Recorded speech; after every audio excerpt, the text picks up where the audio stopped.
Hi, this is Miss Nikki Malatsiko and welcome sa aking channel. For today's video, isi-share ko naman sa inyo yung naging reaction ko. Kahapon lang to. Ito, kung wala ka pang chance ngayon na mag-apply, God will give you what God will send people to teach you, to guide you. And I'm so happy, so happy. Gusto kong tumalon, gusto kong sumigaw. God is so great. Wala talagang imposible. Wala talagang imposible. Alam nyo ba na muntik na akong mag-quit sa YouTube? Kasi 2 years akong naghintay. Alam nyo ba na muntik na akong mag-quit? Kasi dati, na-hit ko yung 3,700 watch hours, pero bumaba siya after 1 year. Bumababa siya. Akala ko imposibleng ma-hit. God is so great sa akong kinabuhi sa whole life.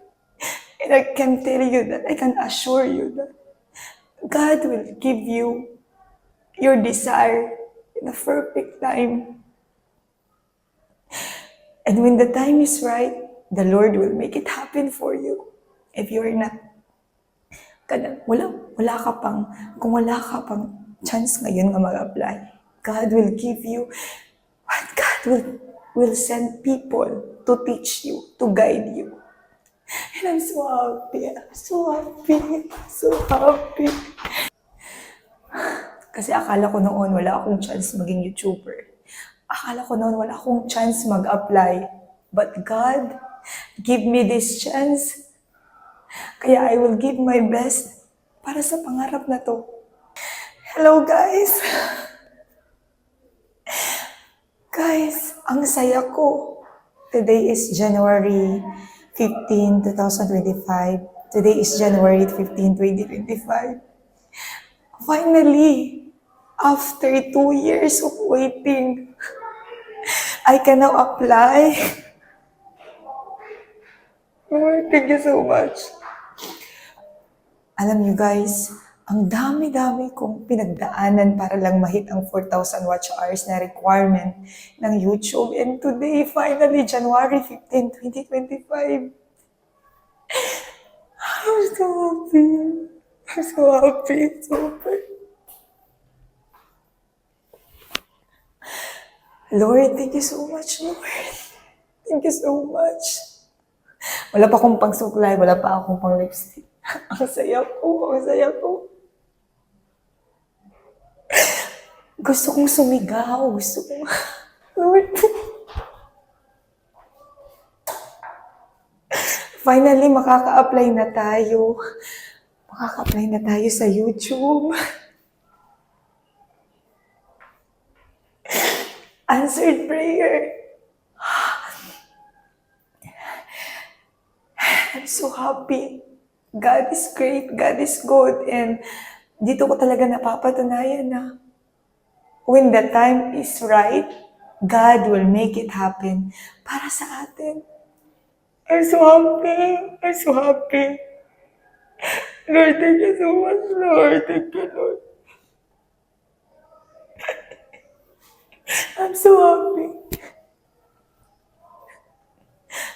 happy.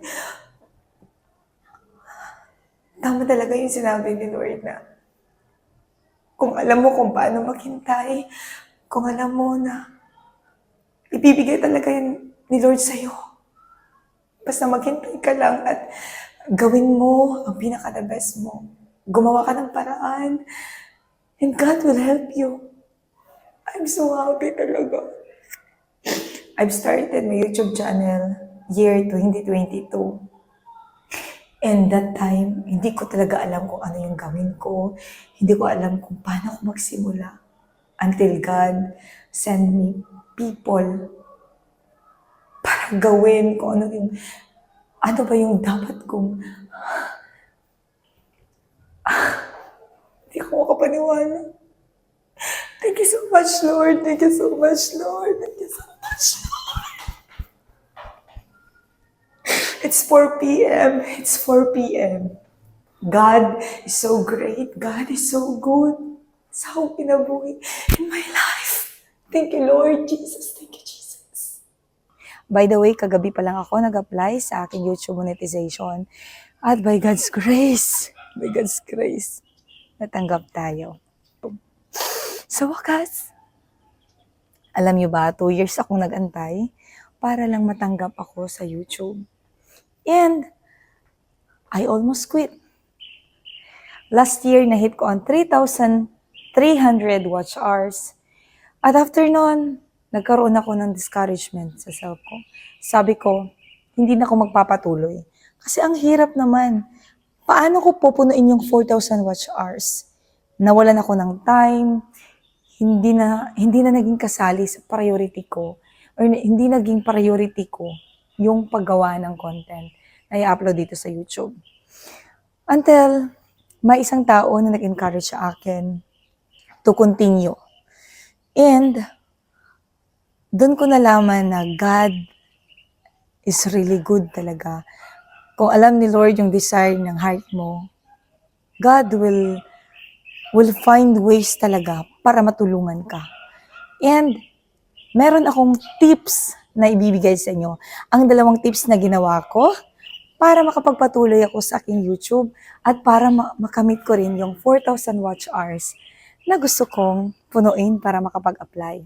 2 bagay lang ang ginawa ko. First is, hindi ako tumigil. Second, nakinig ako sa kaibigan kong YouTuber din sa mga tips na share niya sa akin. Ito pala yung account niya. I-follow niyo din siya, ha? And syempre, hindi pa ako tapos. Ang pinakamahalagang bagay na ginawa ko sa kasagsagan ng pag-a-apply ko, nagdasal ako. Kasi kung alam ni Lord na yan talaga yung gusto mo, kung alam ni Lord na yan talaga yung desire ng heart mo, then God will make it happen. Maghintay lang tayo. Gawin natin yung pinaka-the best nating pwedeng gawin. And wag na wag tayong sumuko. Kasi kung nagsimula ka pala ngayon, tutulungan ka ni Lord. Maraming salamat. See you sa next vlog ko. Bye!